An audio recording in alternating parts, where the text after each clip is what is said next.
Alors, je vais vous présenter. Lynn va être responsable de cette session. Il va être responsable de faire l'animation de cette activité. Alors, Lynn Morissette est une écologiste spécialiste des mammifères marins et le fonctionnement des écosystèmes.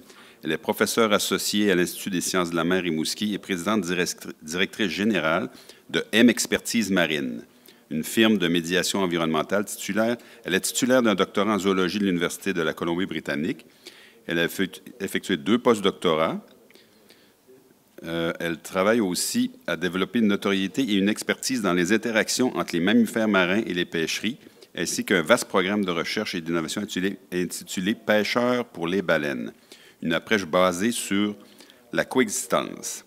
Ces travaux ont été publiés dans des revues de premier plan telles que les Sciences et Nature, et elle est médaillée de l'Assemblée nationale du Québec pour sa contribution à l'avancement des sciences de la mer et récipiendaire du prix Roland Michener de la Fédération canadienne de la faune pour l'excellence en conservation. Je m'appelle Lynn Morissette. Depuis 2018, ma compagnie M Expertise Marine est à la tête d'un gros programme de recherche qui s'appelle Pêcheurs sur les baleines, qui vise la coexistence avec les espèces en péril sur les lieux de pêche canadiens. Sauver les baleines, sauver les pêcheries, c'est un peu ça qu'on essaie de faire. Et depuis l'année dernière, j'ai aussi le plaisir de produire un podcast qui s'appelle Balado, qui traite de tout plein de sujets en lien avec les océans. Le panel d'aujourd'hui sera capté pour devenir un épisode de ce podcast-là. L'autre lien avec la pêche fantôme, c'est que je suis aussi cofondatrice d'une initiative qui s'appelle la Mission Milton, qui vise à retirer de nos océans plusieurs types de déchets et de débris marins, et on travaille de plus en plus sur des dossiers de pêche fantôme.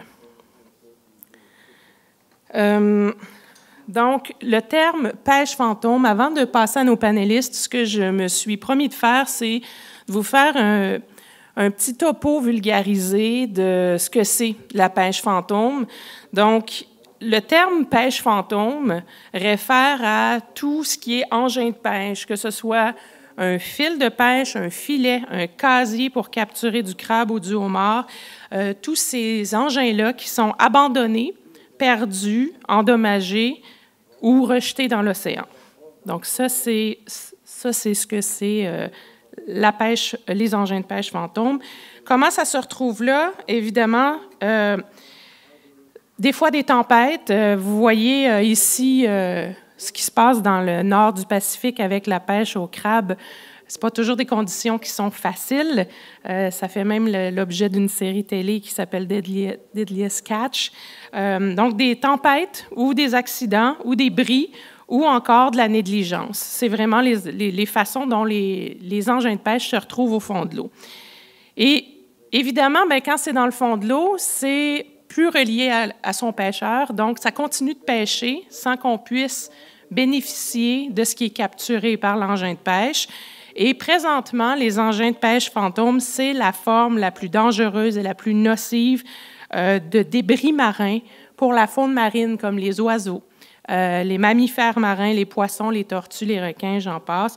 Donc, ça peut aussi s'accrocher au fond, briser des habitats. Et c'est ça, en gros, la problématique avec les engins de pêche fantômes. Le cycle de vie d'un engin de pêche, ici, c'est l'image d'un collègue à moi qui s'appelle Imad Farhat, qui travaille pour une initiative qui s'appelle Ghost Gear Diving. Le cycle de vie d'un engin de pêche, bien, les engins de pêche sont abandonnés, perdus ou rejetés en mer. Ensuite, vont continuer de pêcher, s'alourdir, tomber au fond, s'accrocher au récif ou à d'autres structures et empêtrer la vie marine qui est au fond. Ensuite, bien, les charognards qui vivent dans le fond de l'eau vont pouvoir manger ce qu'il y a dans les filets qui a été capturé et puis rester empêtrés eux-mêmes. Ensuite, bien, libérés de ce poids-là de capture, les filets peuvent remonter à la surface, continuer de pêcher et comme ça, bien, le cycle, la boucle continue. Et nous, les humains, on peut briser ce cycle-là. Donc, toutes les initiatives de retrait d'engins de pêche fantômes, ça vise à justement briser ce cycle. Certains le font via des interventions en plongée. C'est le cas de Ghost Diving Initiative. Certains autres, comme ceux que vous allez entendre aujourd'hui, le font avec toutes sortes d'autres technologies plus innovantes les unes que les autres. Qu'est-ce que ça fait comme impact? On y voit souvent ces images-là. Bien, sur les 8 millions de tonnes de déchets ou de débris marins qu'on balance à la mer dans une année, et ça, pour vous donner une idée, 8 millions de tonnes par année, c'est l'équivalent de vider un camion à ordures à chaque minute dans nos océans. C'est notre statistique mondiale. D'ailleurs, je vois des chiffres depuis le début du congrès. Je n'ai pas beaucoup de chiffres normalement dans mes présentations, mais là, j'ai décidé de vous en mettre quelques-uns. Donc, 640 000, 10 70 5 à 30 Ce sont mes chiffres d'aujourd'hui. À quoi ça réfère, ces chiffres-là? Bien, ça réfère à ceci. Donc, c'est des 8 millions de tonnes de déchets qu'on balance à la mer chaque année, il y en a entre 640 000 et 800 000 tonnes qui sont des engins fantômes. Ça représente 10 des débris marins en volume, 70 des macroplastiques en poids, et c'est 5 à 30 des poissons qui seraient exploitables qui se retrouvent pêchés sans qu'on puisse bénéficier de ça sur la planète. Donc, c'est une certaine menace à la sécurité alimentaire pour plusieurs pays. Et évidemment, après, bien, ça se dégrade en microplastiques. Et là, bien, avec les microplastiques, si je reviens à la diapo d'avant, là, vous voyez le petit poisson qui est à gauche, mais ça se retrouve dans l'estomac de poisson que nous, on va manger, ou dans le système de poissons que nous, on va manger. Donc, ça nous revient en plein dans l'assiette. Et c'est la problématique des engins de pêche fantômes, c'est pas seulement que l'histoire d'une pauvre petite tortue qui est restée empêtrée, c'est une histoire de santé humaine aussi, parce qu'ultimement, on finit par en subir les conséquences, nous aussi. Donc, où est-ce qu'on retrouve le plus d'engins de pêche fantômes? Je vous dirais partout. Partout où il y a de la pêche, sur toutes les zones de pêche, on a des engins de pêche fantômes. C'est même rendu une grande source de déchets marins documentés pour l'Arctique canadien, là, un endroit où il n'y a pas tant de pêche que ça. Vous voyez une étude ici qui a été faite par des Norvégiens dans l'Arctique. On essaie de comprendre comment ces engins de pêche-là se retrouvent dans l'Arctique. Puis on voit que c'est une photo d'un mammifère marin au Groenland qui est empêtré dans toutes sortes d'engins de pêche. Donc, c'est un problème réel partout sur la planète, même aux confins des pôles. Chez nous aussi, on connaît des cas célèbres d'interaction avec les engins de pêche. Ici, c'est Capitaine Crochet. C'est un rorqual commun, bien connu dans la région de Tadoussac, qui s'était empêtré dans un engin de pêche au crabe que vous voyez sur les photos en printemps 2013. Et c'est une femelle qui revenait tous les ans depuis 1994. Elle avait même des baleineaux qu'elle ramenait avec elle. Et puis, cet incident-là, en 2013, avait mobilisé vraiment plusieurs experts pour tenter de la libérer. Ça avait suscité beaucoup d'intérêt dans les médias aussi. Donc, l'histoire de Capitaine Crochet est maintenant célèbre. Et c'est un cas vraiment de chez nous, de ce que ça fait, les empêtrements avec les engins de pêche. Au Canada, on a de plus en plus de financement et de volonté politique à s'attaquer à ce problème-là. C'est une excellente chose. Au niveau de la logistique, il y a encore des enjeux parce que présentement, un enjeu, c'est que c'est illégal de ramener un engin de pêche de quelqu'un d'autre. Donc, si vous êtes un pêcheur puis que vous trouvez un engin de pêche fantôme pendant que vous pêchez, vous devez le remettre à l'eau parce que la logique, c'est qu'on dit qu'il n'y a aucun moyen de savoir avec certitude qu'il s'agit d'un engin de pêche fantôme. Et peut-être que vous êtes en train de prendre ou de voler l'engin de pêche de quelqu'un d'autre. En fait, on peut savoir si c'est un engin de pêche fantôme parce qu'on a la possibilité ici de faire une pêche qui est saisonnière. Donc, si on récupère des casiers pendant l'hiver, par exemple, on le sait que c'est clairement des casiers qui sont non actifs. Donc, il y a vraiment un enjeu d'arrimage. C'est un grand défi parce qu'on a une structure, des lois, puis une façon d'organiser la réglementation autour de la pêche qui doit prendre en compte le plus possible maintenant la réalité d'avoir à s'attaquer à des défis comme ça. Une des grandes raisons pour lesquelles on fait des projets sur la pêche fantôme, c'est souvent en lien avec les espèces en péril, et celle-ci est probablement la vedette par excellence de ces dossiers-là. La baleine noire de l'Atlantique Nord, toutes les autres espèces en péril aussi qui sont à risque de s'empêtrer, celle-là particulièrement parce que la pauvre, elle n'a rien pour elle. Elle reste empêtrée dans les engins de pêche, elle se frappe sur les navires de transport maritime, elle nage à la surface. On l'appelait « The Right Whale » en anglais, c'est son nom, et c'est « The Right One » parce que « it was the right one to catch ». C'était la baleine la plus facile à harponner, elle flotte à la surface, donc du temps de la chasse à la baleine, ça allait déjà pas bien pour elle. Maintenant, avec les enjeux actuels, ça fait juste en rajouter quelques couches de plus. Donc, la majorité des projets qu'on va entendre aujourd'hui s'orientent autour de cette problématique-là des espèces en péril et de la baleine noire pour essayer de trouver des moyens de lui donner une chance de survie. Il existe une grande initiative mondiale qui s'appelle le Ghost Gear Global Initiative, dont on fait partie. C'est une alliance de toutes sortes de parties prenantes, des entreprises, des gouvernements, des académiques, des organisations à but non lucratif. L'idée de base, c'est que la solution à ce problème-là réside dans une collaboration mondiale de tous les secteurs d'activité pour avoir un impact maximal sur nos océans puis être le plus efficace possible. Puis, il y a quelques mois, ici au Canada, le gouvernement canadien annonçait qu'on devenait le premier pays à partager des données recueillies par Pêche et Océan Canada sur les engins de pêche fantômes dans cette grande base de données-là mondiale pour mieux comprendre comment se distribuent ou se dispersent ces engins de pêche fantômes pour essayer de voir émerger le plus de projets possibles pour aller les récupérer.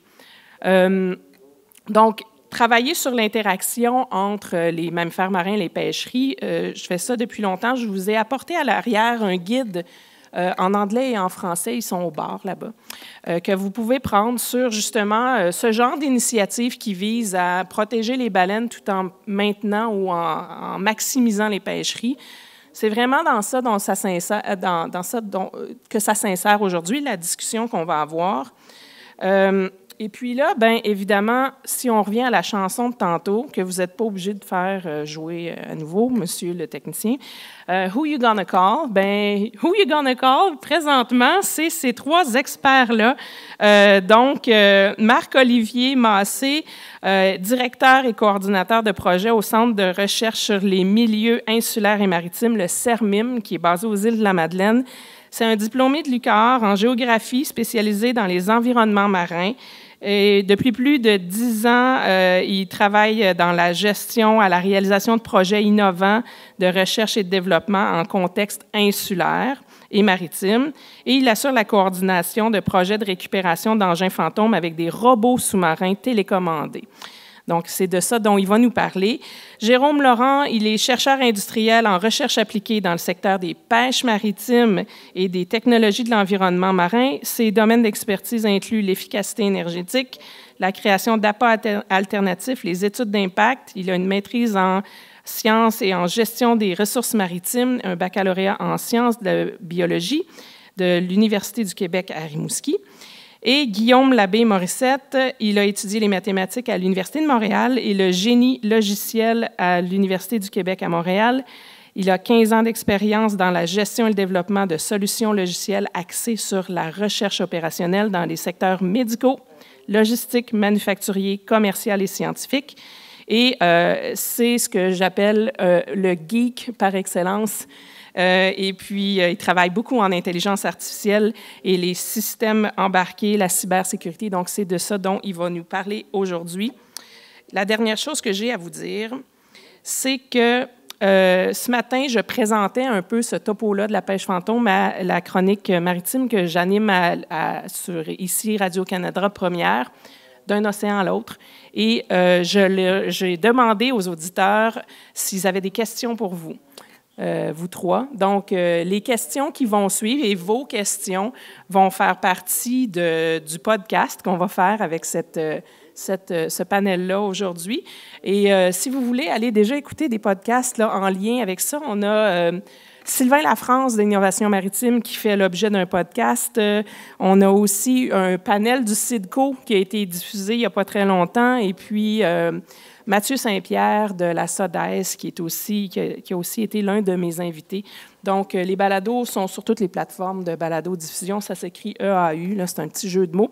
Et puis, bientôt, il y aura celui-ci aussi. Donc, sans plus tarder, je laisse la place à nos intervenants de la journée. Et puis, préparez vos questions pour le reste.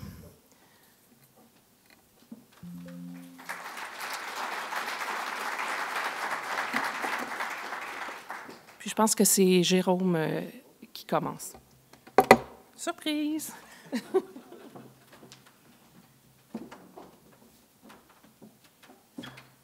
Tu as des échantillons ici, là. Bonjour à tous. On m'avait dit que je passerais en deuxième, donc je vais pouvoir improviser rapidement. Donc merci Lynn pour l'introduction, merci à tous pour l'invitation. Ça me fait bien plaisir de vous présenter cette initiative-là, qui finalement arrive à la fin de ces 4 années de projet pour la première phase que nous avons initiée en 2019 avec plusieurs partenaires, dont le CITCO. 2019, il faut se rappeler, on était vraiment au tout début de la préoccupation pêche fantôme. Ça vient vraiment le besoin était là, mais pour l'instant, la volonté gouvernementale, la volonté des partenaires n'était pas forcément encore très très bien clarifiée. Ça nous a pris, on a été un peu dans les précurseurs à démarrer ça en 2019. Hélas, finalement, on a bien vu que la problématique était beaucoup plus grosse que ce qu'on avait envisagé, d'où finalement l'ensemble des autres initiatives, comme celle du CERMIM ou autres, qui ont été financées, qui ont bien prouvé que, oui, il y avait une situation très conflictuelle, difficile à gérer. Il fallait vraiment se mettre ensemble, travailler ensemble, tous ensemble, pour trouver des solutions qui soient efficaces. Quelques diapos corporatifs pour commencer. Ceux qui ne connaissent pas Mérinov. Mérinov est un centre de recherche, particulièrement un centre collégial de transfert en technologie des pêches. Donc le rôle, on est un centre de recherche appliquée, un des plus anciens, un des plus gros centres en Amérique du Nord et le plus gros francophone. Vraiment, on travaille de la mer à l'assiette, donc vraiment de la pêche jusqu'à la transformation des produits et la valorisation des coproduits. Parfait. Quelques chiffres clés, on est à peu près 90 employés, bon an, maintenant. On a à peu près 160 projets par année. Les bureaux sont en Gaspésie, mais on a aussi des points de service aux îles de la Madeleine, en Nouvelle-Écosse, sur la Côte-Nord, etc. Le côté centre collégial de transfert de technologie est important, c'est-à-dire que tout ce qu'on va développer, on fait des projets pour répondre aux besoins de l'industrie. Donc on va ne faire que des projets que s'il y a un besoin qui a été identifié par un de nos partenaires industriels ou un partenaire scientifique. Et le projet n'a du sens que si ce qui a été développé, finalement, est bien remis à l'industrie, puis que l'industrie s'en sert. Si nos projets sont tablettés, finalement, oui, on aura peut-être fait avancer les connaissances, fait avancer la science, mais finalement, on n'aura pas complété notre mission de Mérinov. Voici les partenaires principaux avec qui nous travaillons chez Mérinov. Et pour finir sur les diapos corporatives, avant de rentrer dans le vif du sujet, nous avons différentes infrastructures de recherche dans les différents points de service, donc des centres de fractionnement, des centres d'essai et de développement de produits, des laboratoires de rhéologie et d'évaluation sensorielle, des laboratoires analytiques en chimie et en microbiologie, des labos secs et humides, une usine pilote à l'école des pêches à Grande-Rivière, des écloseries expérimentales, des sites expérimentaux d'élevage en mer et enfin différentes embarcations pour pouvoir faire nos travaux de recherche. Cette diapo-là, pour compléter ce que disait Lynn tantôt, un peu la justification environnementale de pourquoi mettre autant d'efforts, mettre autant de millions de dollars finalement à sauver des baleines. À quoi ça sert? Ça, c'est une diapositive qui vient donc de Arendal, que Lynn a mentionné tantôt. Il a été calculé que si on additionne tous les bienfaits de la baleine au niveau de la captation actuelle de carbone qu'une baleine fait durant son existence, les retombées de l'industrie d'observation des mammifères marins, plus le contrôle finalement que opère la baleine dans son rôle au sein de la chaîne alimentaire, c'était estimé à 2 millions de dollars par individu. Bon, c'est sûr qu'il y a différentes espèces là-dedans, c'est à prendre c'est à homogénéiser, mais ça justifie en tant que tel que chaque individu a clairement une valeur pour la société, une valeur environnementale de 2 millions de dollars. L'autre justification économique, c'est finalement pourquoi est-ce que le gouvernement fédéral, principalement plus des gouvernements provinciaux, mettent autant d'énergie, autant d'argent à financer des projets qui viennent finalement réduire les risques de mortalité ou de blessures pour les mammifères marins, tels que les projets de pêche fantôme. C'est en lien avec le fameux Marine Mammal Protection Act, donc une réglementation américaine qui impose que tous les pays qui veulent exporter des produits marins aux États-Unis aient un programme de réglementation qui soit comparable au leur pour réduire finalement les prises accessoires ou les prises accidentelles de mammifères marins. L'enjeu économique est considérable, sachant que le Canada exportait en 2018 plus de 62% de ses produits de la mer, donc pour une valeur économique de près de 4 milliards, 4 milliards d'euros.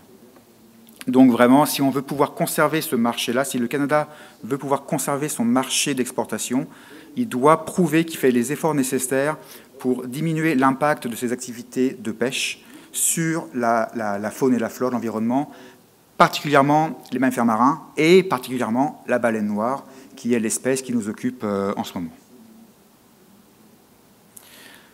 Maintenant, le projet Action Pêche Fantôme, c'est un projet qui a été démarré en 2019 avec plusieurs associations de pêcheurs du Québec, 2 centres de recherche, le CITCO d'un côté et Mérinov de l'autre, et enfin l'entreprise de Lynn Morissette pour tout ce qui est vulgarisation, communication et lien avec les pêcheurs.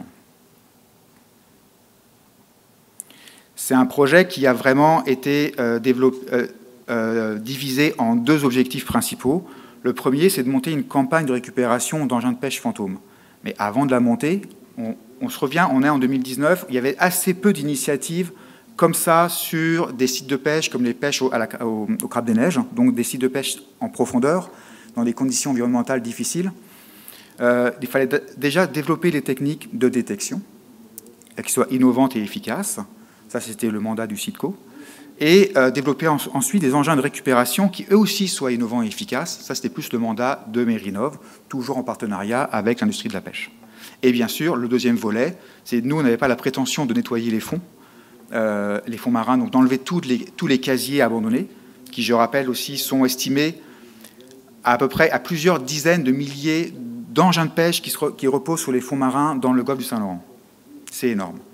Donc nous, c'était plus de développer ces techniques-là, et ensuite de ça, les transférer aux pêcheurs ou à une partie privée qui serait à même de pouvoir utiliser ces techniques-là et faire le travail. Ce projet-là, c'est structuré en 4 grands axes. Le premier, c'est la priorisation des zones. Je rappelle, le golfe du Saint-Laurent, c'est une zone qui est énorme. Il y a des dizaines de milliers de casiers au fond de l'eau. On ne peut pas, c'est utopique de pouvoir aller tout chercher, ou en tout cas pas dans les premières années. D'où l'importance de prioriser les bonnes zones, celles qui sont les plus sensibles. Ensuite de ça, c'est la technique de détection, la récupération, et enfin les engins récupérés à terre, qui se retrouvent finalement à être des déchets, voir comment est-ce qu'on est capable de les récupérer, les recycler, ou les éliminer de manière responsable. La priorisation des zones, c'est une très belle réussite qu'on a fait l'an passé, surtout avec Guillaume et son équipe. C'est vraiment d'arriver à superposer différentes couches d'informations, autant des couches environnementales, donc zone de fréquentation des mammifères marins, avec bien sûr des notes plus élevées si le mammifère marin a un statut et par exemple est menacé ou est en péril. Donc différents paramètres environnementaux, et par-dessus on vient rajouter les couches de utilisation par les pêcheurs, donc historique de pêche sur les sites. Avec ça, on avait comme une quinzaine de couches, je vais laisser Guillaume en parler plus en détail tantôt. Ça nous permettait d'avoir des quadrilatères de 25 km par 25 km, qu'on a ensuite séparés en quadrilatères de 2,5 par 2,5 km, dans lequel on mettait une cote.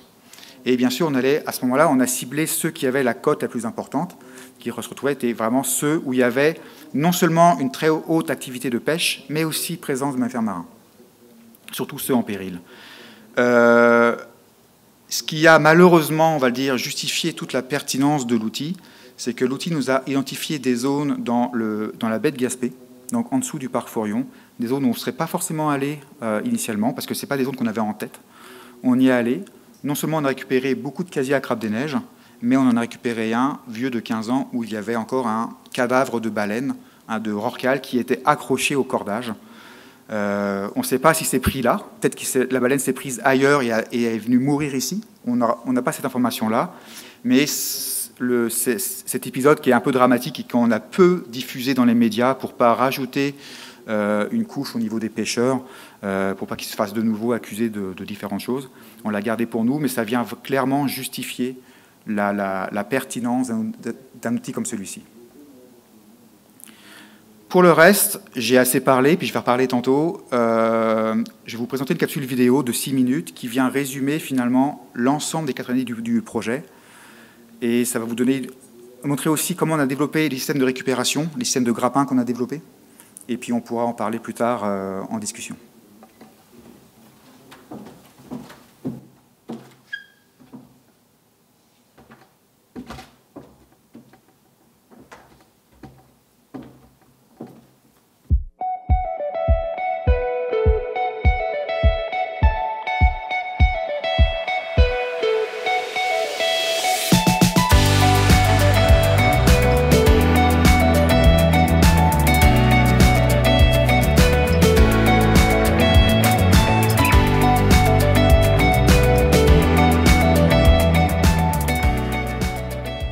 On a travaillé beaucoup sur ces grappins-là. On a commencé avec des grappins ordinaires, des grappins courants qu'on retrouve dans l'industrie.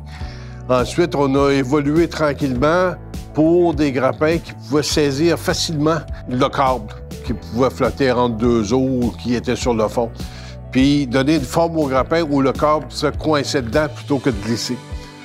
Ensuite, relever l'engin, remonter ces engins perdus-là, les récupérer à bord du bateau et les ramener à terre.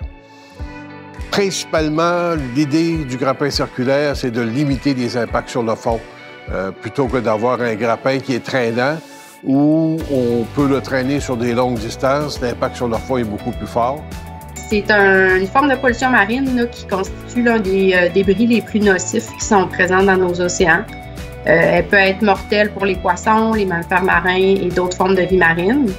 Les engins fantômes constituent aussi un risque pour la navigation et ils vont se décomposer là, ultimement en d'autres formes de pollution comme les microplastiques.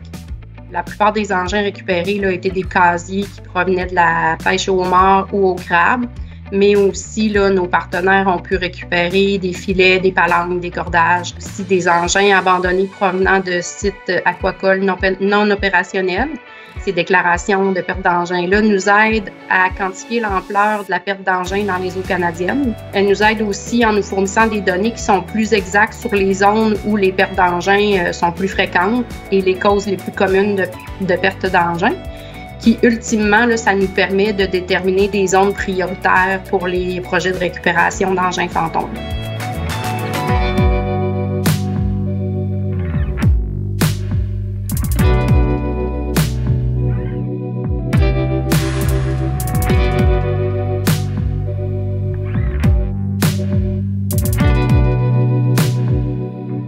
En 2022, nous avons travaillé avec 5 pêcheurs partenaires.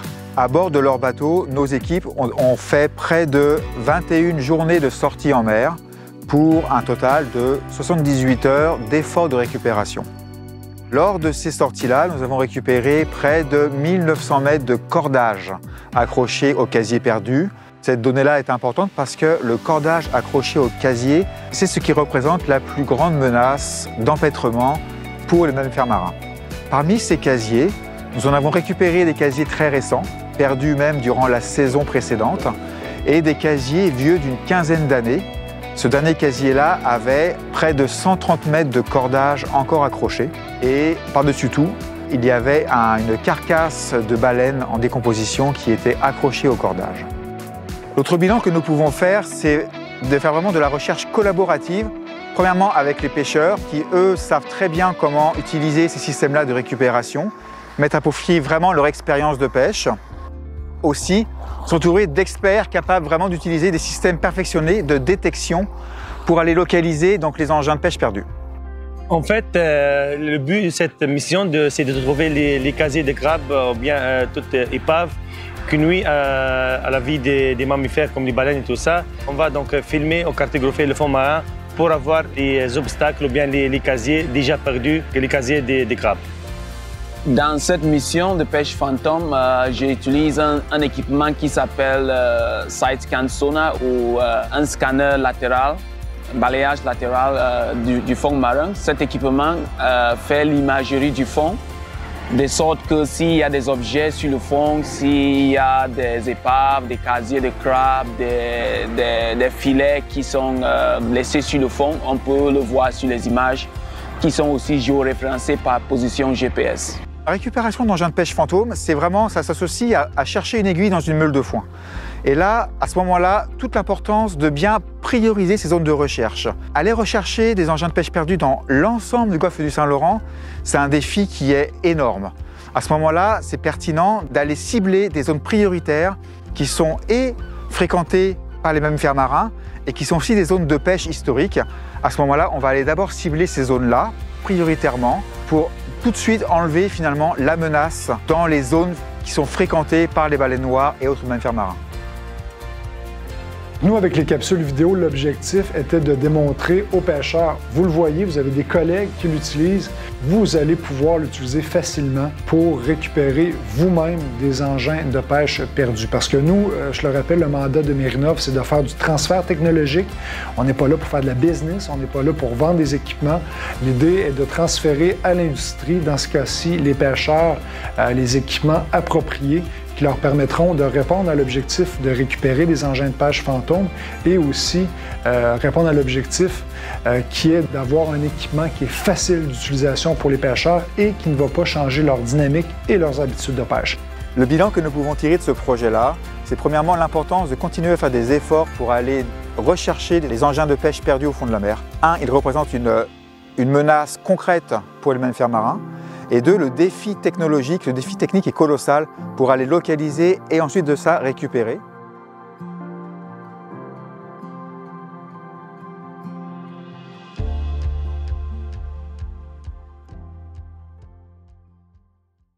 Merci beaucoup, Jérôme.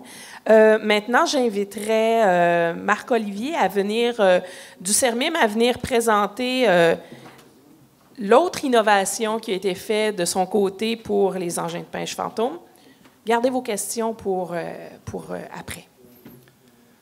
1, 2, vous m'entendez bien? Oui. Bon, mais bonjour à tous. Merci au CIDCO de nous donner la chance de venir partager tout ça avec vous autres. Merci aussi au patrouilleur de la SQ qui a réduit un peu ma vitesse sur l'étiquette que j'ai pris à 3 pistoles en arrivant ici depuis les îles de la Madeleine. Donc, aujourd'hui, je vais tenter de vous expliquer un peu premièrement, c'est quoi le CERMIM, qu'est-ce qu'on fait comme travaux. Les îles de la Madeleine, vous en entendez parler souvent l'été, mais il y a aussi 3 autres saisons avec de l'activité dans laquelle on contribue et on vit aux îles. Donc, je vais vous présenter le CERMIM, ce qu'on fait un peu, mais qu'est-ce qu'on a comme équipement. Puis ensuite de ça, je vais vous présenter une vidéo qui vient résumer les résultats du projet qu'on a fait de récupération d'engins fantômes à de grandes profondeurs avec un robot sous-marin télécommandé. Donc, je vais commencer par le CERMIM, puis après ça, j'embarquerai dans mon projet parce que je pourrais m'emporter tout de suite. Donc, est-ce que c'est ça? C'est celui-là? Non. Ouais. OK. Les îles de la Madeleine. Donc, on est situé au milieu du golfe Saint-Laurent. Belle photo aérienne que vous voyez ici. Nous, on est très sensibles, comme de raison, à tout ce qui est perdu en mer. On sait qu'on est des coules de génération de pêcheurs qui ont tous déjà perdu du gear à différents endroits dans le golfe. Puis on est sensible aussi à ce qu'on va laisser à nos enfants pour la suite dans le fond marin et tout ça. Donc pour nous, c'est très important de s'y attaquer. C'est important aussi pour nous autres de développer cette capacité-là aux îles de la Madeleine, d'être capable d'agir concrètement sur cette problématique-là et même au large des îles de la Madeleine. Donc, on travaille, vous avez lu la petite phrase, mais le territoire insulaire qu'on ne peut pas agrandir, il permet de mettre en évidence, plus qu'ailleurs, l'interdépendance de l'homme et de son milieu. Donc, nous, c'est vraiment dans ce sens-là qu'on agit et qu'on développe nos projets. Qui nous sommes, CERMIM, nous, on souhaite mettre la recherche au service de l'innovation pour aider les différentes communautés insulaires et maritimes à saisir les opportunités de développement et à relever les défis de demain. Nous, on est en activité depuis 2004, on est affilié à l'UQAR et on est un OBNL de recherche et développement. Ce qu'on a fait dans les dernières années aussi, on est comparativement à... Nous, on n'est pas un CCTT, donc on est un OBNL. On est amené aussi par nos partenaires institutionnels ou industriels à faire vraiment le lien entre faire atterrir les résultats de la recherche publique dans le secteur vraiment opérationnel. Donc, des fois, on va développer des initiatives, des innovations, puis on va poursuivre avec les entreprises là, dans la mise en place de terrain, l'opérationnalisation terrain de ces innovations-là, initiatives-là. Partenaires institutionnels, toujours important de les mentionner. L'UQAR, le gouvernement Canada via Développement économique Canada, l'EMEI, le gouvernement du Québec, Caisse des Jardins des Ramées, la communauté maritime des Îles-de-la-Madeleine, bien sûr, et le Cégep de la Gaspésie des Îles-de-la-Madeleine. Rapidement, le CERMIM, qu'est-ce qu'on fait? On a deux secteurs d'activité, un secteur de recherche appliquée et un secteur plus de services. Recherche appliquée, on travaille sur l'économie circulaire et de proximité dans les milieux insulaires. Donc, vous savez que les milieux insulaires, vous donnez l'exemple des îles. Nous, si on sort du cordage du fond de l'eau à 8 heures des îles de la Madeleine, si je suis le processus normal, je l'amène sur le quai, après ça s'en va au centre de tri, ça prend une vanne, ça fait 5 heures de bateau, ça fait 1200 km, puis on s'en va enterrer ça dans un trou à Victoriaville. Ça fait que ça vous donne une idée que les milieux insulaires, on a vraiment beaucoup de travail à faire par rapport à ça. Donc, ça va aussi dans le sens, vous allez voir dans le vidéo, je vais vous présenter, où ce qu'on travaille aussi à valoriser localement en économie circulaire insulaire, l'ensemble des cages et du cordage qu'on va sortir là, de l'eau. Donc, pour nous, c'est très important. Et on travaille aussi au niveau du développement insulaire dans un contexte de changement climatique. On commence à avoir de plus en plus d'ouragans qui frappent là, les îles de la Madeleine et tout ça. Donc, on est aux premières loges là, de ce contexte-là. Donc, le projet qu'on mène aujourd'hui est vraiment à cheval là, entre nos deux axes de travail. Et on offre aussi là, du service, là, du soutien à la recherche, développement et innovation avec des partenaires institutionnels, dont le MPO, et industriels. On fait du soutien aux chercheurs pour leurs projets aux îles de la Madeleine et dans le Golfe Saint-Laurent. On fait des projets pilotes là, via notre laboratoire insulaire. Donc, on utilise les îles là, comme laboratoire. Là. Donc, pas le Madelino, on ne s'étudie pas nous-mêmes. Là. Le Madelinus americanus, c'est pas comme ça qu'on procède. Là. Et puis, on fait de la veille, réseautage. On a des partenaires à l'international dans d'autres milieux insulaires. Donc, on travaille, là, on a des partenariats avec des milieux insulaires en France, notamment, pour lesquels on échange, parce qu'on dit souvent aux îles, c'est pas pareil. C'est vrai que c'est pas pareil comme le reste du Québec, mais c'est pareil comme n'importe quelle autre île dans le monde. Donc, c'est intéressant de se comparer avec des comparables quand on adresse là, certaines problématiques, on veut relever certains défis. Et on fait aussi des relevés techniques. Rapidement, pour arriver à nos fins, on a 3 composantes clés. On a notre équipe, on a une excellente équipe de 12 à 15 personnes annuellement. On a des équipements de recherche industrielle et de terrain que je vais vous dévoiler rapidement par la suite. Et notre nouveau bébé, qui est le Carrefour insulaire d'innovation, de recherche et développement. On a fait l'acquisition avec nos partenaires d'un bâtiment dans le port de Cap-aux-Meules, auquel on va avoir des bureaux de projet et tout ça. Donc, je vais vous montrer par la suite. Ça devrait être prêt en 2024, si tout va bien. Équipements de recherche et terrain, le petit côté géomatique là, que je voulais amener aujourd'hui. On a plusieurs équipements. Donc, on a un drone matrice 210 RTK, on fait de la photogrammétrie pour différentes institutions, différents partenaires, des relevés 3D au niveau de l'érosion côtière et tout ça. On a des stations d'arpentage, on a un hydroball qu'on avait acquis là, via M2 Océan. Différents équipements là, qu'on utilise là, dans nos projets, soit pour nos projets à nous-mêmes, des projets avec nos partenaires, des projets avec des chercheurs, etc. Puis, ça fait 2 ans qu'on louait un robot sous-marin télécommandé. Puis là, on a procédé à l'acquisition de notre nouveau robot là, qui va avoir une capacité d'aller à 600 mètres de profondeur. Donc, on va pouvoir aller là, au plus profond du Golfe Saint-Laurent, qui est 507 mètres, je pense. Donc, ça, c'est mon nouvel objectif l'année prochaine. Notre lab-usine, on a un espace de travail, là, un espace industriel de recherche et de développement en contexte insulaire. Le zonage aux îles, c'est très compliqué là, dans une île. Donc, on a un espace industriel lourd dans lequel on peut faire plusieurs projets. On peut valoriser nos casiers, justement, et tout ça. On a une entente d'opération d'un navire, qui est un navire semi-hauturier, le Francis Éric, un navire de 65 pieds, donc une vingtaine de mètres, une capacité de 10 personnes, autonomie de 10 jours en mer. Puis, c'est au travers, avec l'utilisation de ce navire-là, à partir des îles de la Madeleine, qu'on est capable de se déployer. On travaille des fois sur les côtes du Cap-Breton. On est parti des fois entre 2 à 4 jours en mer, là. Je dis toujours aux cuisiniers d'en mettre beaucoup plus, puis ça, je ne le dis pas aux autres. Fait qu'on part pour 2 jours, finalement, on est parti 3-4 jours. Puis Tout le monde est content, puis ils sont pris là, de toute façon. Ça fait que le Carrefour insulaire, rapidement, ça va vraiment être un tournant pour nous autres. Et je vous invite aussi, là, si vous avez des projets que vous aimeriez faire aux îles et autres, ça va vraiment être un espace de collaboration là, qu'on va avoir aux îles, donc des bureaux de travail, des bureaux de projet, des espaces collaboratifs. On va avoir un laboratoire informatique qui va être axé. On a fait un travail sur la géomatique. On a fait un travail avec le Centre de géomatique du Québec pour designer là, adéquatement là, cet espace-là pour pouvoir vous accueillir là, dans différents projets. Un laboratoire de chimie aussi de base là, qui peut s'adapter. Le but, c'est d'être le plus versatile possible dans un contexte insulaire. Donc, il ne faut pas être trop spécialisé. Il faut être disponible et être capable de s'adapter au fil des différents projets. Donc, on va accueillir des chercheurs, des étudiants, puis on a toutes sortes de choses. Et un petit hébergement à court terme aussi qu'on va avoir là, pour l'instant, parce qu'aux îles, l'hébergement l'été, si vous avez essayé d'aller en vacances chez nous, j'espère que vous avez déjà réservé, parce que ça va aller à l'année prochaine.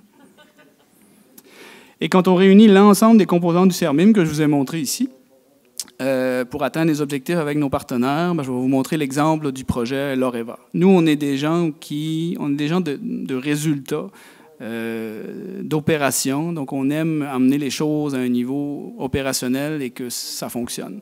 C'est peut-être l'enjeu climatique où aux Îles-de-la-Madeleine, on n'a pas le choix de travailler avec des résultats concrets puis d'avancer parce qu'on voit que l'enjeu climatique nous suit.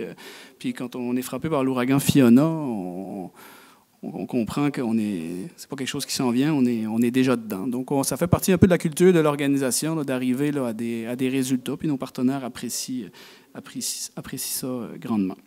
Donc, l'exemple du projet Loreva, rapidement. On a eu la bonne idée en 2021 de rejoindre un peu le train qui avait déjà démarré en 2020 au niveau de la récupération d'engins fantômes. Il y avait eu un appel à projet supplémentaire. Donc, on a décidé là, de proposer au ministère des Pêches Océans la bonne idée d'être les premiers au Canada, peut-être au monde, à pêcher des casiers à crabes qui sont perdus à des profondeurs, là, on va dire à de grandes profondeurs, entre 70 à 95 mètres de profondeur, avec un robot sous-marin télécommandé.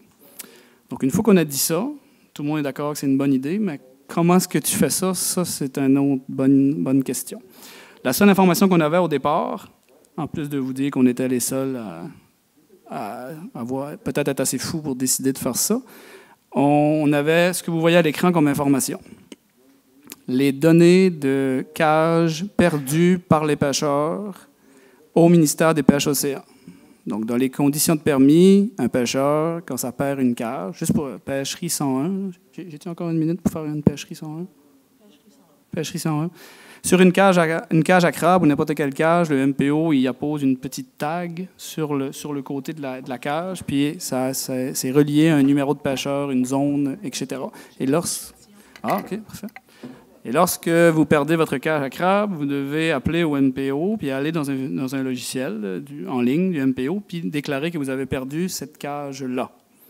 Donc ça rentre vous donnez la position, les détails et tout ça. Puis après ça, c'est mis dans un fichier qu'on transforme en table d'attributs, que vous connaissez mieux que moi. Et puis ça donne là, ce que vous voyez à l'écran. Par contre, la pêche étant ce qu'elle est, je ne sais pas vos connaissances de la pêche, mais la pêche étant ce qu'elle est, si la cage est perdue à un endroit, c'est possible qu'elle soit déclarée un peu plus tard dans un endroit qui aura été légèrement différent. Mais si on veut trouver... Aux îles, on a même trouvé des cages qui étaient déclarées sur la butte ronde. Je ne sais pas si vous connaissez un peu les îles, là, mais c'est rare que tu vas perdre une cage sur le haut d'une butte, là, surtout une cage à homard. Nous, on s'est spécialisé vraiment dans les cages à crabes, mais on s'est retrouvé en regardant, moi je vous dis, je suis né là-dedans, là. Fait qu'en regardant la table d'attributs qu'on a, on constate qu'il y a des cages qui avaient été déclarées perdues le 7 juillet. La pêche ferme le 30 juin. Ça fait qu'on a commencé à avoir certaines erreurs, certaines anomalies là-dedans, où ce qu'on s'est dit, on peut utiliser ça pour travailler, mais c'est sûr qu'on ne peut pas juste se baser là-dessus.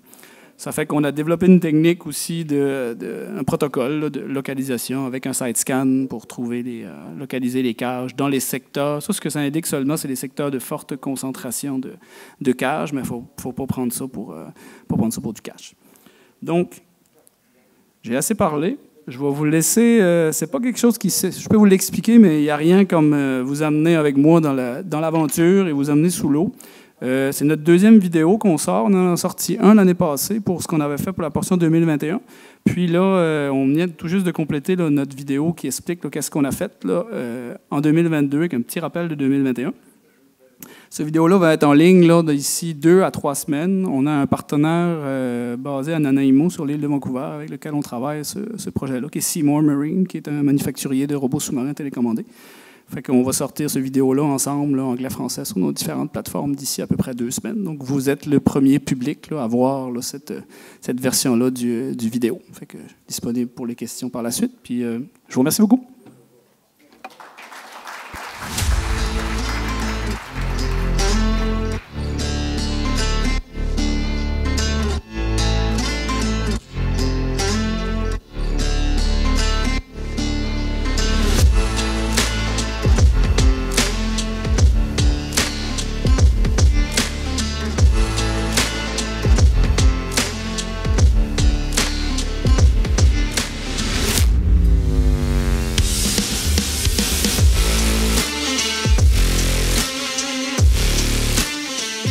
C'est à l'automne 2021 que l'équipe du CERMIM et ses partenaires, dont l'Université du Québec à Rimouski, ont mis sur pied les premières bases de ce qui allait devenir le plus important projet de récupération de casiers à crabes perdus en grande profondeur à l'aide d'un véhicule sous-marin télécommandé au Canada. Lors de cette première édition, l'équipe a réalisé 104 plongées à des profondeurs allant jusqu'à 93 mètres dans le golfe du Saint-Laurent pour développer la méthode et formuler 15 recommandations permettant la mise en œuvre d'une technique de récupération efficace et n'ayant aucune perturbation sur le fond marin.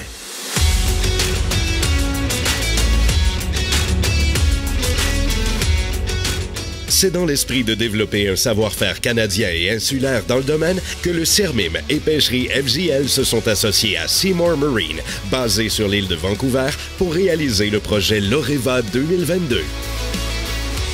Pendant une semaine, l'équipe de l'Oreva a uni ses forces chez le manufacturier afin d'adapter le véhicule sous-marin de Seymour Marine aux exigences d'opération nécessaires à l'édition 2022 de l'Oreva.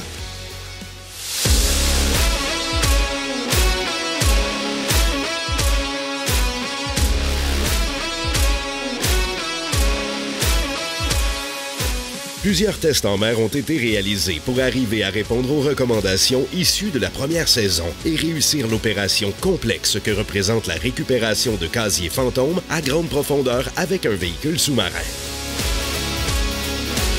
Après avoir adapté le véhicule sous-marin télécommandé sur l'île de Vancouver, l'équipe récupère celui-ci quelques semaines plus tard à l'aéroport de Halifax pour mener sa mission aux îles de la Madeleine.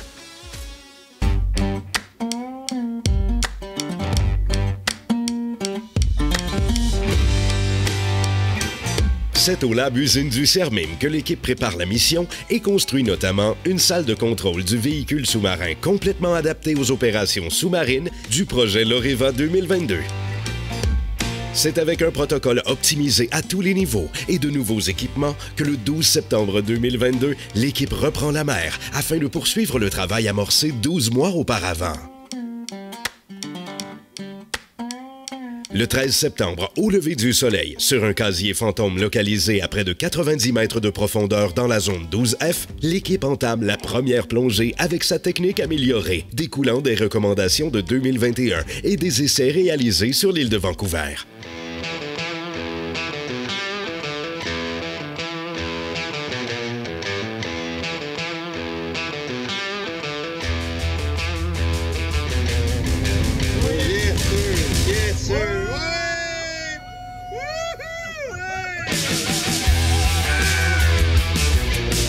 La technique est un succès.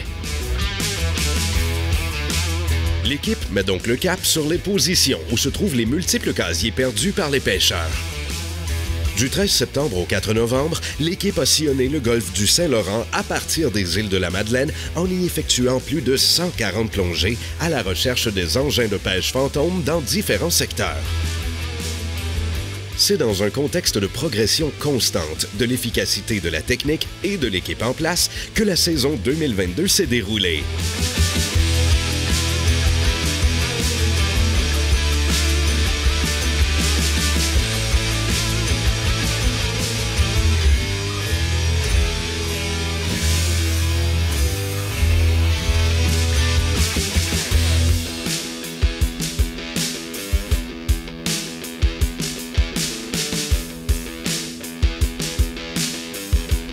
Ainsi, avec plusieurs ajustements et améliorations au fil du projet, cette édition de l'Oreva a permis la récolte de 50 casiers fantômes et un peu plus de 8 km de cordage.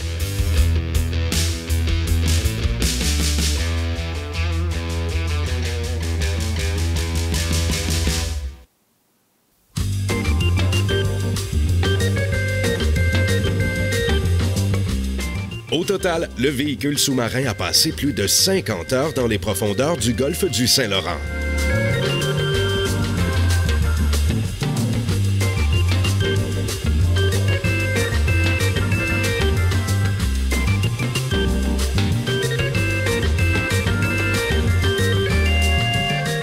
Au début novembre, au large du Cap-Breton, l'équipe a conclu son édition 2022 par la récupération d'un casier fantôme dans une plongée d'une durée record de 6 minutes.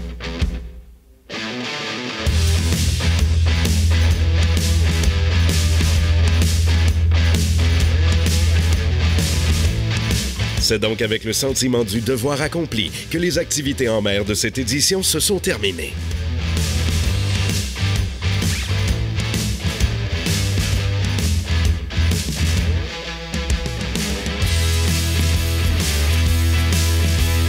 Les 50 casiers et les 8 km de cordage qui ont été récupérés dans le cadre du projet sont amenés au lab-usine pour y être démantelés et préparés pour être intégrés à diverses filières de valorisation en économie circulaire insulaire. Certains des casiers en bon état ont même été remis aux pêcheurs.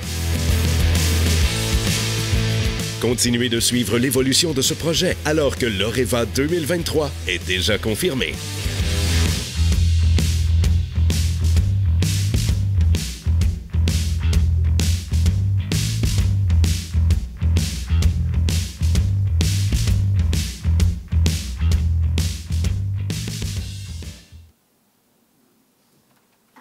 Merci beaucoup. Merci beaucoup, Marc-Olivier. Maintenant, notre dernier intervenant, avant de passer à vos questions, Guillaume Morissette, aucun lien de parenté ou presque pas de lien de parenté. Bien, merci, Lynn. J'ai pas de vidéo de récupération d'engins de pêche avec une guitare électrique, sérieusement. Mais tu peux danser, par exemple. Oui, hein, c'est ça. Je pourrais vous montrer. Je pense que tu as vraiment levé la barre des présentations en matière de pêche fantôme. Je pense que ça valait le coup. Comme Lynn a mentionné, moi, je suis le directeur de recherche et développement au CIDCO. Nous, on est plus justement les geeks en chef. On a été interpellés sur un peu 3 gros aspects au niveau de la récupération là, des engins de pêche. En premier lieu, Jérôme a mentionné. D'ailleurs, il va y avoir une présentation cet après-midi sur les différents projets, on va dire plus en détail du CIDCO, dont justement la récupération des engins de pêche, la détection et compagnie. Donc, je ne vais pas aborder le volet trop technique, mais pour ceux que ça intéresse, là, il va y avoir une présentation vraiment à cet effet-là. Je vais passer plus en survol. Dans notre mission, nous, on a eu 3 gros volets. Le premier, c'est la prédiction des engins de pêche dans le golfe du Saint-Laurent.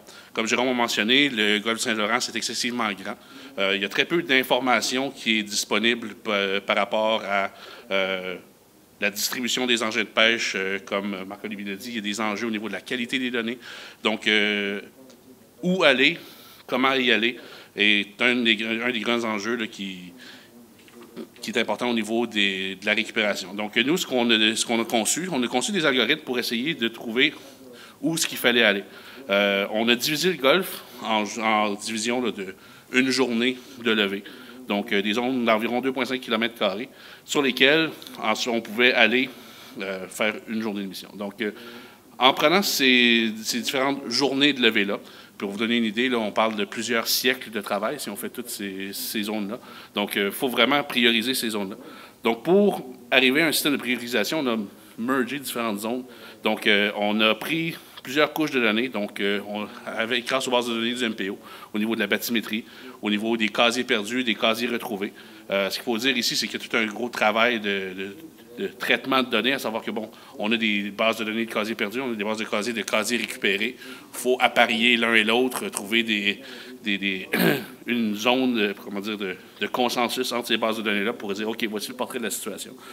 Donc, avec les distributions des engins de pêche perdus, approximativement, on a aussi colliger des données de plusieurs sources, donc le ROM, ici on a aussi le World Wildlife Fund qui nous a fourni des bases de données des mammifères marins. Donc, avec les zones de fréquentation de ces mammifères marins-là, donc on passe des observations ponctuelles jusqu'à des zones approximatives de fréquentation. On a travaillé de pair avec les chercheurs de Mérinov pour arriver à une espèce de méthode, un modèle de risque pour calculer un score de dangerosité pour chacune des zones.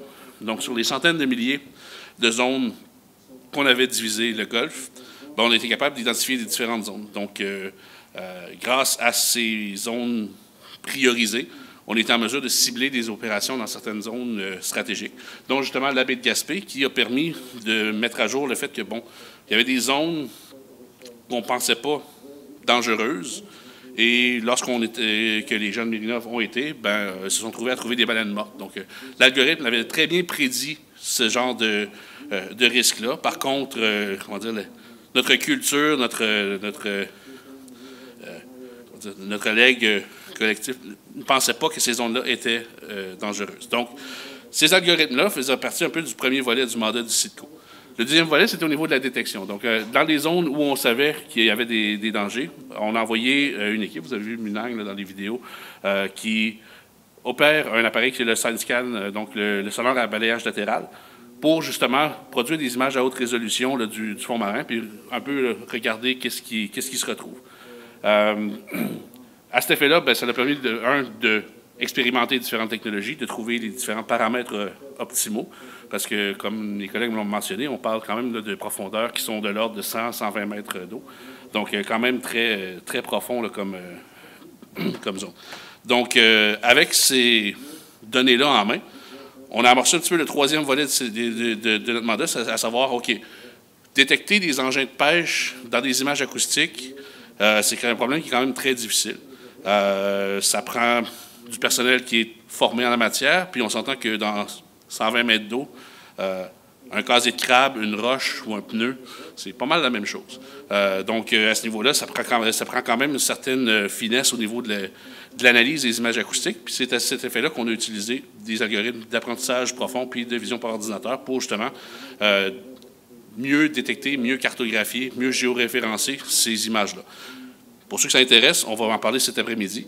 Mais tout ça pour dire que ces méthodes-là permettent de générer ensuite rapidement des cartes de récupération qui peuvent servir ensuite aux pêcheurs, embarqués dans leur moniteur de bord pour ensuite mener à terme leurs opérations de réflexion. Donc, le travail du CITCO est plutôt de l'ordre justement d'yeux, d'oreilles, d'experts de la mesure sur le terrain pour développer justement des produits qui traitent des données, qui font de l'acquisition de données, du traitement de données, puis de la mise en valeur de ces données-là pour créer de la valeur aux usagers. Donc, je pense qu'à ce niveau-là, vous avez tous déjà un peu expérimenté notre façon de faire. Ce qui est important ici de retenir, c'est que ce projet-là, c'est une belle démonstration que l'industrie veut faire partie de la solution, puis que quand on met en collaboration les différents partenariats, tant au niveau des biologistes de chez Mérinov, on a des gens comme le CERMIM qui font preuve d'une imagination là, sans borne. Ça permet vraiment de mener à terme des solutions qui fonctionnent sur le terrain. On ne pensait pas qu'il y avait vraiment des façons de faire. Si on regardait au début de 2019, ça coûtait des dizaines de milliers de dollars par casier de pêche à récupérer. Le CERMIM démontre que maintenant, on peut prendre 6 minutes à le faire. Donc, je pense que c'est vraiment de souligner le pouvoir de la collaboration ici. Petit fait intéressant, les technologies qui ont été développées dans le cadre de cette belle collaboration-là ont été identifiées par les CES comme les 12 applications les plus prometteuses de l'apprentissage profond. Donc, les algos qui ont été développés au CITCO ont été cités dans une méta-analyse de l'ICES pour justement montrer qu'il y a des applications possibles des nouvelles technologies dans des milieux aussi traditionnels que les pêcheries pour mener à terme des belles collaborations puis des beaux résultats pour justement la protection de l'environnement. Je pense qu'il est un enjeu majeur là, en ce moment. Donc, c'est un petit peu le survol de la contribution du CITCO. Pour ceux qui s'intéressent, il va y avoir une présentation cet après-midi, plus en détail. On va sortir les PowerPoint, on va partir les beaux vidéos corporatifs. Donc, pour ceux qui s'intéressent, on se donne rendez-vous cet après-midi.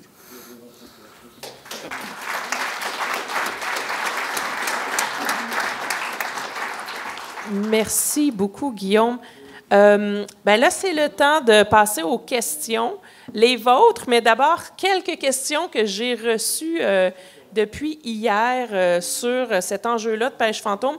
Des questions de monsieur, madame, tout le monde et du grand public parce que, ultimement, on n'est pas tous des ultra-spécialistes de ce genre de dossier-là. Et ma première question va me porter à me lever puis à changer de soulier parce que c'est le fun dans des congrès, il faut toujours mettre des belles chaussures, là, mais j'ai des souliers beaucoup plus confortables qui ont été faits avec des engins fantômes récupérés.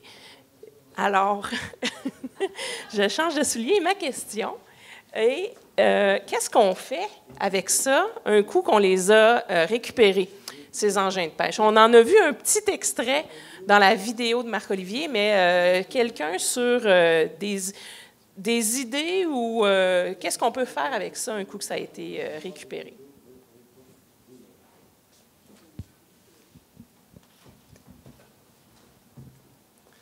Oui, bien, premièrement, il y a des enjeux réglementaires aussi. À chaque fois qu'on sort un engin, il faut qu'il soit entreposé pendant 30 jours là, dans un enclos sécurisé, là, pas de calibre sécurité nationale, mais quand même assez surprenant pour l'objet en tant que tel. Mais ce qu'on fait avec ça, bien, premièrement, dans la base du MPO, le MPO rentre en contact avec les pêcheurs pour voir s'ils veulent avoir leur équipement.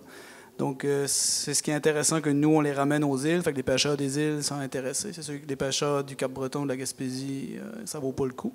Fait que nous, on les démantèle. Une cage à crabe, c'est essentiellement du fer, du téflon, du filet puis du cordage en polypropylène. Fait que nous, on démonte les cages. Le métal, on peut être envoyé pour le recyclage, là, pour le faire au besoin ou faire d'autres structures. Puis tout le volet du cordage, nous, on a développé des projets au CERMIM, là, avec l'Université de Sherbrooke, où un de nos produits, on est en train de travailler à le transformer en absorbant huileux.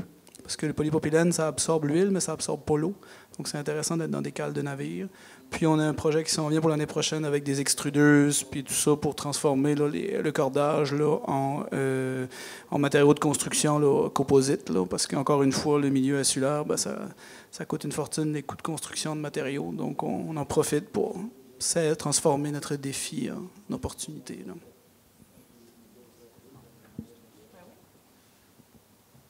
Et en complément, on a travaillé chez Mérinov sur un projet de 2 ans vraiment pour caractériser la qualité des plastiques des engins récupérés, autant au niveau des cordages que des bouées ou de tous les autres éléments d'engins de pêche.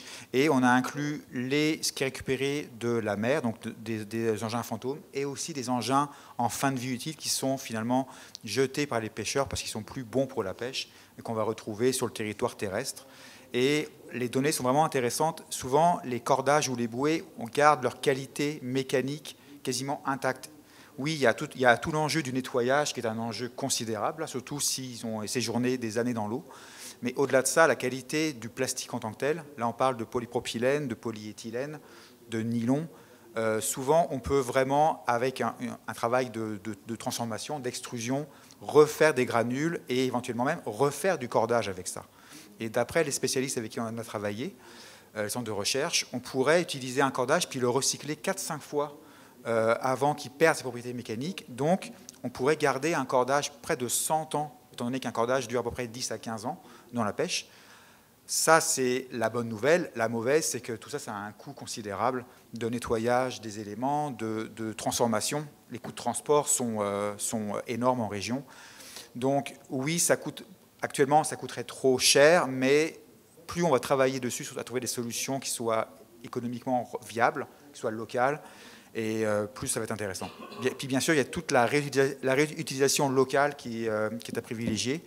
Utiliser les cordages pour faire des corridors, pour baliser les sentiers de marche.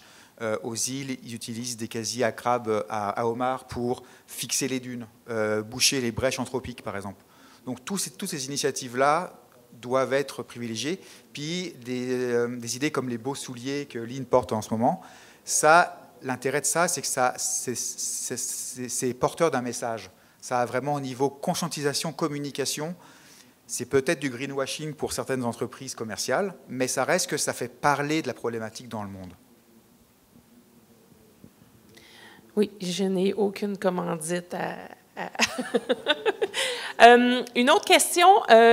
à quel point c'est difficile de détecter, puis ma question c'est pour toi Guillaume, à quel point c'est difficile de détecter les engins de pêche fantômes? J'imagine que le métal, ça se détecte bien, mais un filet par exemple, est-ce qu'on est rendu à avoir la technologie où on peut détecter autre chose que des casiers?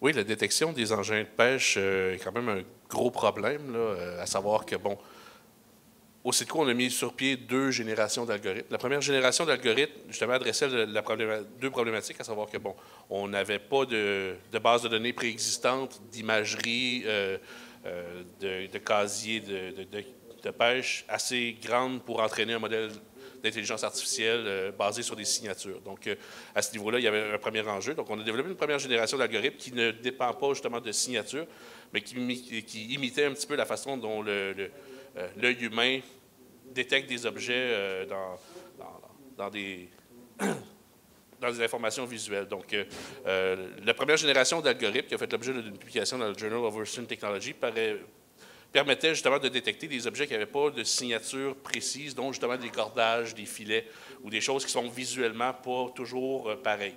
Donc, cette première génération-là a été développée. Ensuite, au fil des missions qu'on a faites, bon, on a commencé à colliger une base de données et c'est là qu'on a pu utiliser des outils un petit peu plus puissants avec des données. Puis je tiens à stresser ici le besoin d'avoir des données. Donc, non seulement le fait que les données soient disponibles par un courriel à la bonne personne après une semaine, je pense qu'on a tous vécu cette problématique-là, mais vraiment d'avoir des infrastructures de données qui permettent d'avoir justement les données nécessaires pour entraîner ces modèles-là. Avec ces modèles-là, bien là, on arrive à des taux de détection quand même plus considérables. Donc, on a du 80-90 de détection avec ces modèles-là. Puis c'est grâce à ces modèles-là qu'on est capable de bien cartographier les données. Les algorithmes n'arrivent pas encore à accoter un humain dans un état d'éveil et de concentration optimale.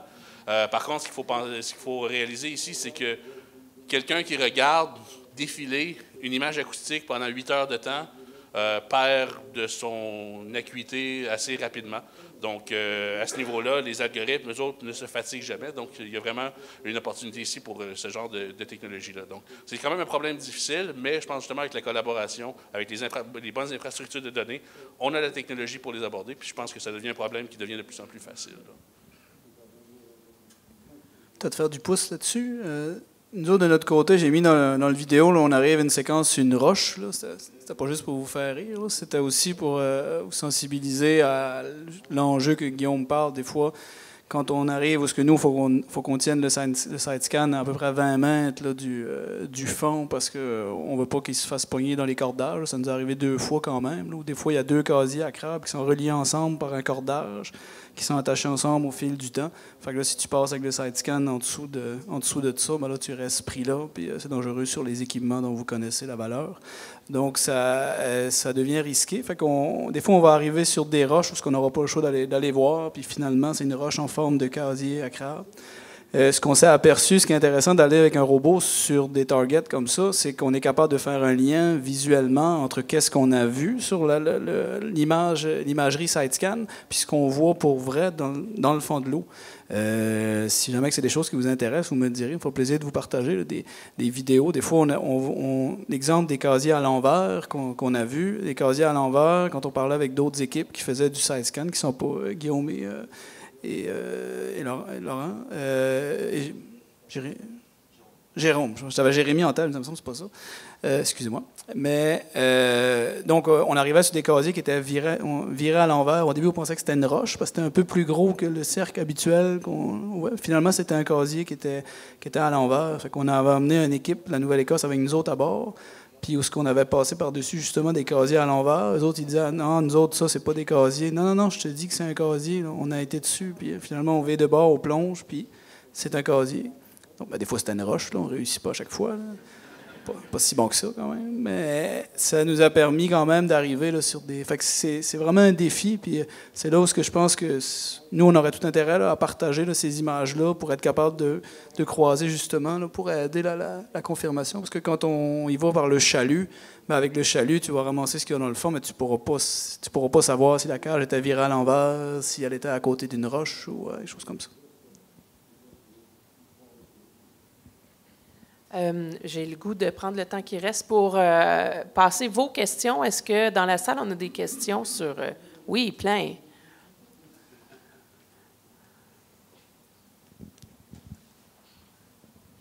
Oui, j'avais une question, curiosité, c'est pourquoi le délai d'1 mois à conserver dans un enclos sécuritaire avant de... C'est quoi la raison? Ça fait partie du permis qu'on a. Ça prend un permis du MPO pour aller récupérer les engins en mer. Puis le MPO, nous, une fois qu'on a rentré le tag là, dans le système du MPO, eux, ils se donnent 30 jours pour rentrer en contact avec le pêcheur. Puis parfois, le MPO va rentrer en contact avec le pêcheur pour lui dire « Tu avais perdu une cage, tel numéro, et tu ne nous l'avais pas dit. » Ça fait que là, ce qui commence à se faire aux îles, ça s'est pas fait beaucoup, mais au Cap-Breton, ça commence. Où ce que là, les gardes-pêche, finalement, reviennent vers les pêcheurs, puis ils les mettent à l'amende parce qu'ils n'ont pas déclaré leur casier. Fait qu'avant ça, là, on arrivait au quai avec une cage, 2 cages. Là, les gars riaient quasiment. Là, quand on arrive à quai avec 12, 13, 14, 15 cages à faire dans le balai, fait que là, ça commence à se sensibiliser là-dedans, où ce que là, les gars qui s'en débarrassent. Des fois, on trouve des cages, malheureusement, où ce que le cordage est roulé avec la bouée dedans, puis il est au fond de l'eau. On peut se douter qu'il n'a peut-être pas été perdu nécessairement, là, mais tout peut arriver quand même hein, sur l'eau. Cette procédure-là du 1 mois, et ça s'applique uniquement aux casiers qui ont encore leur tag. Il y a beaucoup de casiers, les vieux casiers qui sont, finalement, le tag a disparu, il s'est détaché tout seul. Donc à ce moment-là, ça, on peut en disposer immédiatement. Et les casiers avec un tag, c'est parce que finalement, ils appartiennent toujours au pêcheur.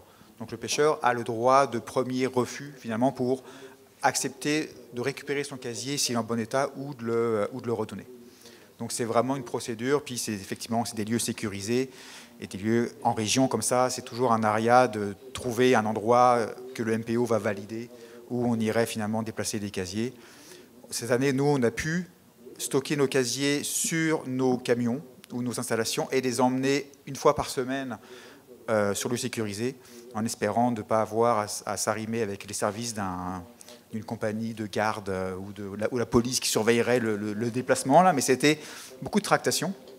Puis l'aspect des taxes, c'est intéressant, c'est parce que il y a aussi un travail à faire avec le MPO pour ça. Le MPO a beaucoup réalisé, comme disait Marc-Olivier, avec ces projets-là de pêche fantôme, qu'il y avait beaucoup de casiers récupérés qui n'avaient pas été déclarés. Donc là, l'agent des pêches attendait sur le port avec ses étiquettes, là, prêt à verbaliser finalement les pêcheurs qui arrivaient. Là, nous, on a expliqué au MPO, ce n'est pas la bonne approche. Si vous voulez encourager les pêcheurs à déclarer leur casier, à s'impliquer dans la récupération d'engins, commencez pas à les verbaliser tout de suite, quoi. Parce que nous, ça faisait l'effet pervers que c'est du vécu. On travaillait uniquement avec des pêcheurs.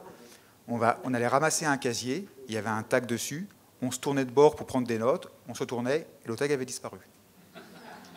Donc ça, il a fallu, c'est arrivé plusieurs fois, et on leur expliquait, parce que le pêcheur, dans le doute, il disait, ça c'est ma zone de pêche, ou c'est la zone de pêche de mes amis, de mes collègues, je ne vais pas me faire accuser ou risquer une amende quelconque. Donc là, il y a eu un travail qu'on a dû faire de sensibilisation, mais auprès du MPO cette fois-ci, pour enlever cette menace-là qui allait vraiment nuire au projet finalement. Oui, il faut appeler ça de la solidarité. C'est la façon polie de le dire. Autre question, j'ai vu d'autres mains levées tout à l'heure. Il y en a plein. Hein?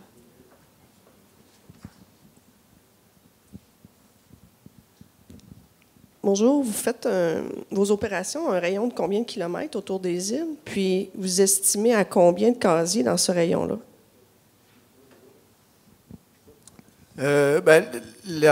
Pour ce qui concerne les engins fantômes, nous, les pêcheurs de crabes, ils vont surtout dans les coulées du plateau madelinien. Là. Donc, on peut travailler à peu près jusqu'à... On va souvent comme à 55 000 nautiques à peu près du port de Cap-aux-Meules. Puis on va jusqu'à... On a été jusqu'à... On va dire en kilomètres, là, mettons. Là. On a été à 100 km là, à l'ouest des îles. Fait qu'on peut aller un peu partout. Là. On va dans les zones là, que vous voyez. Puis les casiers, combien il y en a? Juste dans la base de données qu'on avait tantôt, je pense qu'il y avait comme 6700 entités là, qui étaient rentrées dedans. Puis ça, c'est juste de 2019 à 2021. Fait que j'ai pas pris la peine de vous rajouter la couche de 2022 par-dessus ça, parce que là, vous n'auriez pas vu. Déjà qu'on perdait les îles de vue sur mon image. Donc, c'est à peu près ça. Fait que le rayon d'action pour les engins fantômes, là, c'est à peu près autour de ça. Puis nous, avec notre nouveau robot, ben, on va aller aussi plus loin. Là. On a une autonomie de 10 jours en mer là, pour 10 personnes. Là. Fait qu'on peut aller... le bateau, il fait des missions des fois en Anticosti, en Gaspésie. Il va livrer, parce qu'il fait la pêche au printemps, il va livrer à Terre-Neuve, à l'île du Prince-Édouard. À partir de ce qui est intéressant du positionnement géostratégique au centre du Golfe, là, on peut aller n'importe où assez facilement.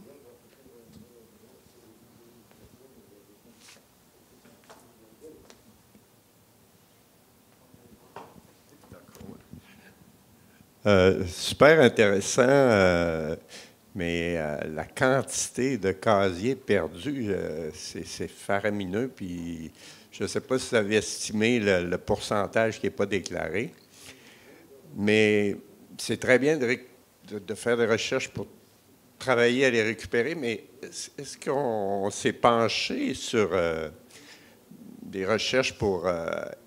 éviter qu'ils s'en perdent, la quantité qui se perd, je trouve ça incroyable. En même temps, c'est sûr que si on tape trop ses doigts, ils ne déclareront pas, mais moi, j'ai l'impression qu'il faut penser à l'avenir à qu'est-ce qu'on peut faire pour s'assurer qu'ils s'en perdent moins. Parce que c'est sûr qu'il y a des entreprises comme ça qui font, je ne sais pas moi, on sait que font 1 million par année, parfois, perdent des casiers. Et, comme eux autres, c'est pas un gros coup, là. En tout cas, c'est une remarque comme ça. Je ne sais pas si vous avez une impression là-dessus. Je peux commencer, puis je vous laisserai compléter. Le point est très pertinent, effectivement. Là, on est dans l'urgence d'enlever une menace. D'enlever une menace d'empêtrement qui est présente. Donc de nettoyer les fonds avec les casiers qui se retrouvent là depuis des dizaines d'années. Effectivement, il a été estimé, mais c'est une estimation très approximative, il y a plusieurs dizaines de milliers de casiers qui reposent sur le fond marin depuis que la pêche existe. Parce que, ça c'est documenté, les pêcheurs de crabes perdent, bon an, mal an, entre 2 et 8% de leur casier par année, pour des raisons que Lynn mentionnait au début, là, hors de leur contrôle finalement.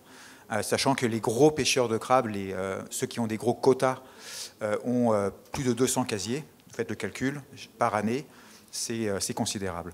Donc là, il y a le besoin premier d'enlever cette menace-là, mais effectivement, on est tous d'accord que ces efforts-là de ramassage, qui coûtent réellement des fortunes, on ne pourra pas le faire continuellement de manière annuelle finalement. Donc là, les solutions qui s'offrent à nous, c'est les solutions plus de geeks. Donc là, je pourrais peut-être en laisser parler Guillaume éventuellement, mais c'est être capable d'avoir des tags acoustiques sur les casiers qui finalement permettent de les localiser très facilement. On peut imaginer ce système-là. Donc déjà pour accélérer la localisation du casier avec un tag acoustique. On peut aussi imaginer des systèmes qui existent déjà pour la pêche au homard où on va avoir un cordage enroulé sur le casier avec un petit fusible qui va finalement se corroder. Lorsque ce fusible-là se corrode, ça va libérer ce petit cordage-là et une bouée qui vient finalement localiser le casier. Après ça, on peut plus facilement le remonter. Ça existe pour de la pêche au homard. Ça a été développé en Europe du Nord. Ce n'est pas encore adapté à la pêche au crabe. Donc oui, il y a des solutions qui s'offrent à nous.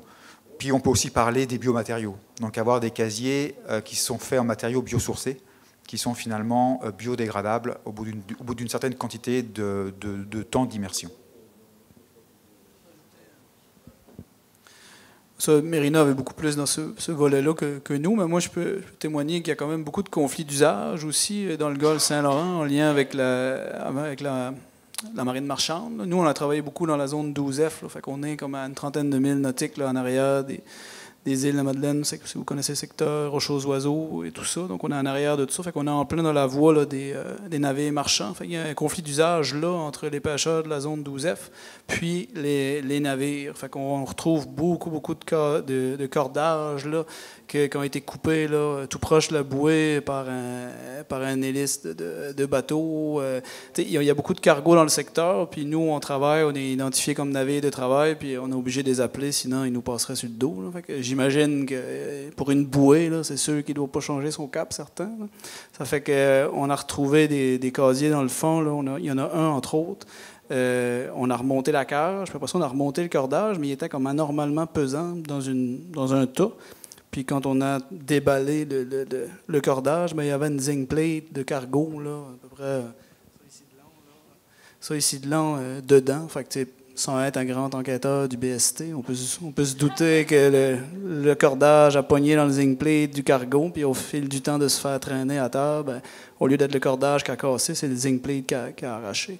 Fait qu'on voit qu'il y a des conflits, puis les pêcheurs nous le disent, on tend des cages, puis les cargos passent en arrière, puis ils ramassent nos bouées au complet. Fait que dans la zone 12F où on travaille, là, c'est beaucoup ça lié au conflit d'usage, où ce que les gars perdent des bouées, ce qui fait en sorte que quand ils donnent des bonnes positions pour qu'on aille chercher les cages, les positions sont pas bonnes parce que les cages se sont fait traîner sur peut-être 1 000 ou 2.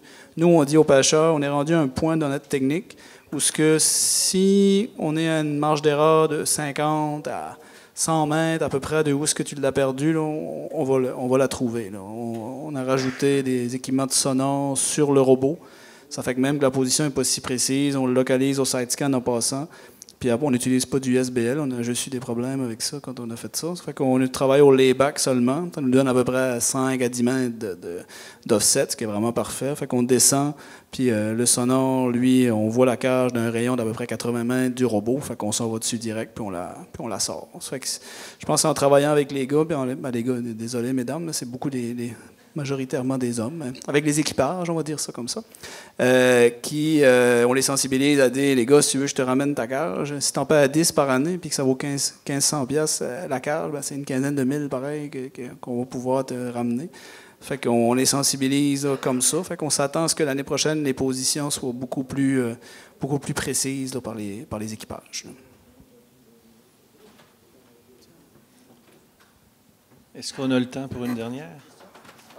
Vu que c'est vous, on va prendre le temps pour une dernière. Puis on va aller dire, moi, si vous avez faim, là, c'est de sa faute. Oui, c'est de ma faute. Est-ce qu'on peut rêver, c'est extraordinaire ce que vous avez fait comme accomplissement, mais même si on avait la position précise de tout ce qui est perdu, aller les récupérer, c'est un effort incroyable.